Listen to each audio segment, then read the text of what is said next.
په دې کې هر سړی د خپلو 24 ساعتونو نظاره کولی شي چې دی د یو کافر په شان ژوند تیروي او که د یو مؤمن په شان ژوند تیروي. محمد رسول الله د مؤمن او د کافر د ژوند بنیادي او اهم فرق موږ ته بیان کړی چې د مؤمن دپاره دنیا بندیخانه او د کافر دپاره جنت.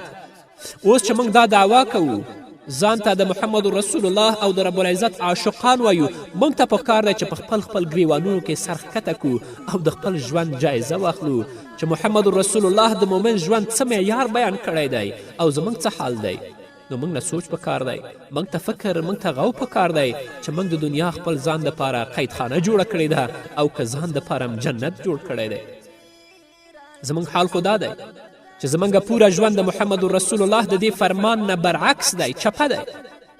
رسول الله خو فرمایلی و چې د مؤمن هیڅ کار به په خپل رضا سره نه کیږي، بلکې هر کار به د الله او د هغه د رسول د رضا مطابق وي. خو قدرمنو اوریدونکو، زموږ هر کار د خپل رضا سره کیږي، زموږ هیڅ یو کار هم د الله او د الله د رسول د رضا مطابق نشي.